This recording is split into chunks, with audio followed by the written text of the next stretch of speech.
पलवल में गौ तस्करों के साथ पुलिस का एनकाउंटर हो गया। मुठभेड़ के दौरान बचाए गए 19 गोवंश। गुप्त सूचना के आधार पर पुलिस ने यह कार्रवाई की है। रुकने का इशारा करने पर गौ तस्करों ने फायरिंग कर दी। जवाबी कार्रवाई में एक गौ तस्कर को गोली लगी। 2 गौ तस्कर मौके से फरार हो गए। घायल गौ तस्करों का अस्पताल में इलाज चल रहा है।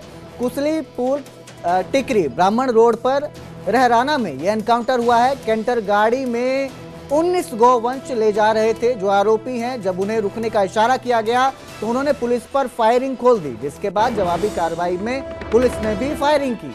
कैंटर के अलावा एक देसी कट्टा, 2 खोल और एक जिंदा कारतूस भी बरामद किया गया है।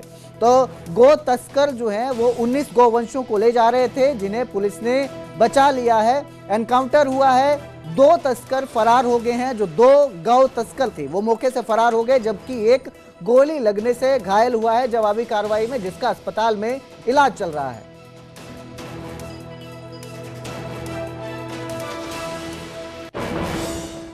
तो उधर यमुनानगर के साढौरा में एनकाउंटर हुआ। असगरपुर गांव में पुलिस और बदमाशों के बीच एनकाउंटर हो गया, जिसमें 2 बदमाशों को पकड़ने गई पुलिस की टीम पर बदमाशों ने फायरिंग कर दी। पुलिस की जवाबी कार्रवाई में बदमाशों की टांग में गोली लगी। घायल बदमाशों को मौके पर ही पुलिस ने हिरासत में ले लिया है। एक बदमाश विकास अली उर्फ ज्वाला गांव सरावा का रहने वाला है। दूसरा बदमाश दीपक गांव कनीपला थाना सढौरा का निवासी है। दोनों घायल बदमाशों को जगाधरी सिविल अस्पताल में भर्ती करवाया गया है। बदमाशों के पास से पुलिस ने हथियार भी बरामद किए हैं। गांव में एनकाउंटर के बाद दहशत का माहौल है। घटना के बाद मौके पर भारी पुलिस बल तैनात किया गया है। एनकाउंटर के बाद पूरे नेटवर्क की जांच में अब पुलिस जुटी हुई है। बदमाशों का जो नेटवर्क है उसे खंगालने में जुटी हुई है। मामले की गंभीरता से जांच करते हुए सभी एंगलों से जांच की जा रही है और उनका नेटवर्क खंगाला जा रहा है। सूचना थी कि जो हमारा सढौरा थाना है उसके इलाके के जो कुछ गांव हैं वहाँ के 2 लड़के कालांब की तरफ, नारायणगढ़ की तरफ किसी गैंगस्टर के इशारे पे कोई टारगेट किलिंग करने की तैयारी में है। तो उसमें हमने नाकाबंदी करके और जब उन बदमाशों को पकड़ने की, इंटरसेप्ट करने की कोशिश की तो उन्होंने पुलिस पे फायरिंग की। पुलिस ने जवाबी कार्रवाई करते हुए फायरिंग की तो इसमें वो दोनों जो बदमाश है वो घायल हुए हैं। उनकी टांगों पे गोली लगी है और अभी तक की जो जानकारी है उसमें इन दोनों बदमाशों की प्रीवियस क्रिमिनल हिस्ट्री भी है। सर किस गैंग के लिए काम कर रहे थे? अभी पूछताछ हम कंप्लीट करेंगे। अभी ज़्यादा कुछ बताना इन्फॉर्मेशन। सर को मुलाजिम तो इंजर्ड हुआ? नहीं, मुलाजिम सेफ हैं। पुलिस की टीम हमारी बीपी जैकेट्स के साथ मुस्तैदी से तैनात थी। तो उधर सिरसा के शिवचौक पर 2 गुटों में लड़ाई हो गई। तेजधार हथियारों के साथ दोनों गुट आपस में भिड़ गए। 2 दिन पहले ही इन दोनों ने एक दूसरे को जान से मारने की धमकी दी थी। पुरानी रंजिश की वजह से मारपीट हुई। आज सुबह अकेले देखकर दोबारा हमला कर दिया गया। 15-20 लड़कों ने और महिलाओं ने हमला किया। मौके पर ईंट पत्थर बरसाए गए। आसपास के लोगों ने लड़ाई को शांत करने की कोशिश की तो उनको भी चोटें लगी। मौके पर डायल 112 पुलिस पहुंची और किसी तरह मामले को शांत करवाने की कोशिश में जुटी। सही लगी है इट्टे, सही बढ़िया। वो दे बिट्टू मोड़िया। ये 2 पुलिस को क्या दीवार है? आही वो सही है। आए हाय स्वाद आ गया, स्वाद आ गया। आही सही है, सही है। स्वाद आ गया, स्वाद आ गया, स्वाद आ गया, स्वाद आ गया। तो उधर कैथल के पुंडरी में 30 भेड़ों की मौत हो गई। 30 भेड़ें बीमार हो गई। कचरा और फिरनी का चूरा खाने से उनकी मौत हुई। पुंडरी अनाज मंडी के पास से भेड़ें चराकर पशुपालक लाया था। रात को उनकी तबीयत बिगड़ गई, जिससे 30 भेड़ों की मौत हो गई। भेड़ों के मरने से पशुपालकों को भारी आर्थिक नुकसान हुआ।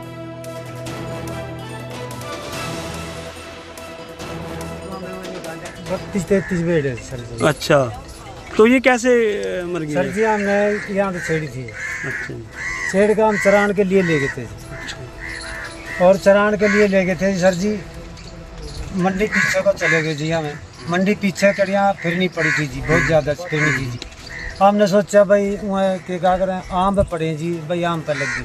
तो जी हमने न्यू नहीं पता था भाई फिरनी है, फिरनी को पता होता तो सर जी हमें हटान दे। फिरनी का कोई फिरनी का पता नहीं था जी, हमने भाई फिरनी पड़ी है। तो वहीं सिरसा पुलिस ने समरसिबल पंप चोरी करने के मामले में एक और गिरफ्तारी की है। 2 आरोपियों को पहले ही गिरफ्तार किया जा चुका था और अब एक और आरोपी को पकड़ा है। आरोपियों के पास से चोरी के 13 मोटर बरामद हुए हैं। एक गैस कटर, एक ऑक्सीजन सिलेंडर और वैन भी बरामद हुई है। तो पहले ही 2 आरोपियों को गिरफ्तार कर लिया गया था और अब सिरसा पुलिस को एक और आरोपी को गिरफ्तार करने में कामयाबी हासिल हुई।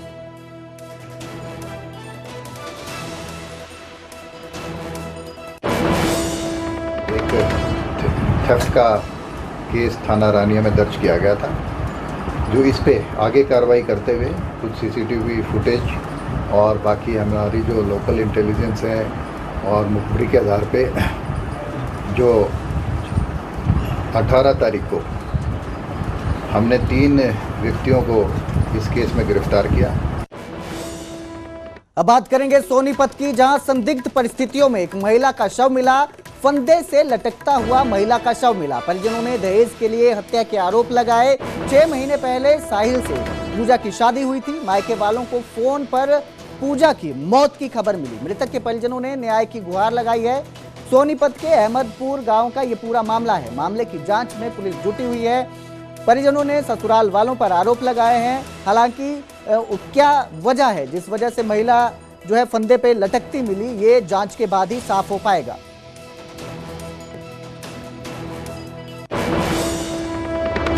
तरह के बाद में कभी पैसे कितने 50,000 कदे कितने मंगाते रहे। शाम को खूब बढ़िया बात हुई मेरी, कोई कलेश की वही नहीं है।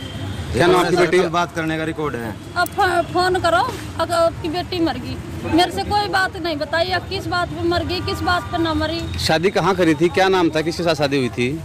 साहिल नाम है। तो उधर हांसी में एक महिला की हत्या कर दी गई। भाटिया कॉलोनी में महिला की पत्थर मारकर हत्या की गई है। घर की छत पर खून से लथपथ महिला का शव मिला। महिला का शव जो है मिला है, जिससे उम्र का अंदाजा लगाया जा रहा है। 40 साल की कविता के रूप में महिला की पहचान हुई है। पति से अलग होकर मां के साथ ये महिला रह रही थी। पुलिस परिजनों से पूछताछ कर रही है। तो महिला की हत्या का यह मामला है। पत्थर मारकर महिला को मौत के घाट उतारा गया है। मेरे को तो कोई पता नहीं है।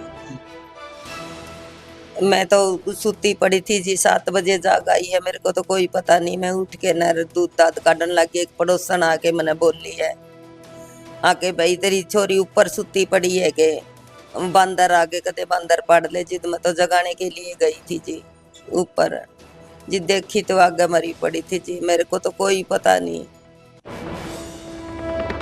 महेंद्रगढ़ में ससुराल वालों पर दहेज उत्पीड़न के आरोप मामले में डांसर सपना शर्मा ससुराल वालों के साथ थाने पहुंच गई और फिर जमकर हंगामा किया।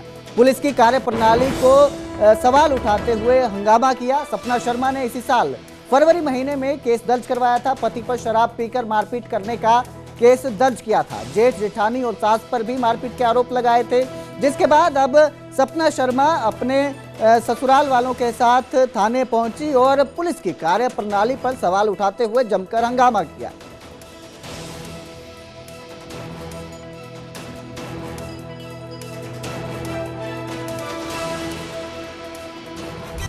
कि ठीक है भाई हो जाएगा, राजीनामा कर देंगे, लेकिन वो नहीं हो पाया। क्यों नहीं हो पाया? क्योंकि वो जब भी आता है ना, कोर्ट में आया जब एडीआर की लास्ट तारीख थी, जब भी मेरे बच्चे को छीनने की कोशिश करी, मैंने महावीर चौकी में उसकी भी एप्लीकेशन लगाई कि ये मेरे साथ बदतमीजी कर रहा है। तो महावीर चौकी वाले ने पता है क्या कहा?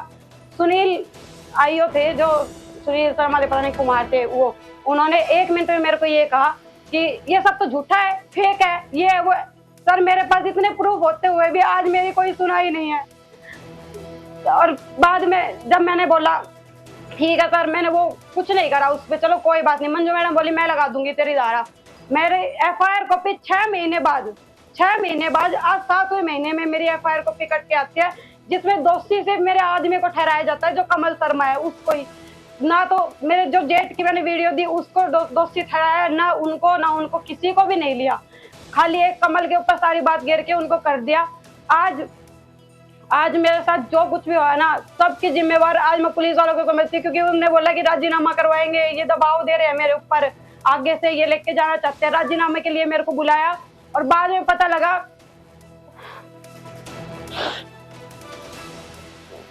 पुलिस वाले भी मिले हुए हैं। बाद में ये पता लगा, मेरे को बोले कि तू आ जा, तेरा राजीनामा करवाएंगे। मेरे को नहीं पता था जब तक कि सामान लेके आए ये। मैं बोली ठीक है। बाद में जब मैं गई तो मेरे बच्चे को बोले कि ये नाजायज बच्चा है। सर मेरा अगर नाजायज बच्चा है ना तो आप इसका टेस्ट करवाएं।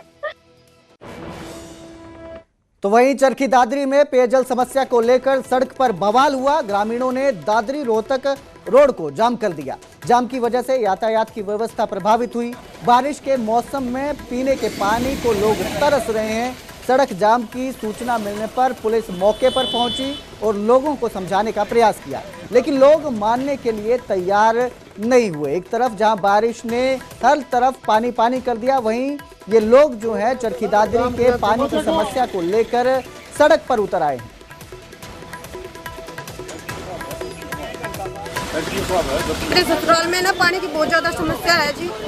छोटे छोटे बच्चे दूसरे गांव से पानी लेके आते हैं और जो अधिकारी अब इकट्ठे हो रहे हैं वे अपनी अपनी सुविधा के लिए रास्ते के लिए हमें हटा रहे हैं। रास्ते से हमें हटना नहीं चाहते जी। हमें है हमारे गांव में ना पानी की सुविधा कर दो, हम अपने आप चले जाएंगे अपने घर से। ठीक धूप में बैठ कर कोई राज्य है के जी। गोंदकला के क्षेत्र में गाँव लंबा है, यहाँ पे लोगों की पानी से संबंधित समस्या है। इससे संबंधित समस्या के लिए हमने संबंधित अधिकारियों को बोल कर यार वे मौका पा रहे हैं, बातचीत करके समाधान करेंगे। कब से जाम लगा हुआ है? ये आधा घंटा पहले ही लगा।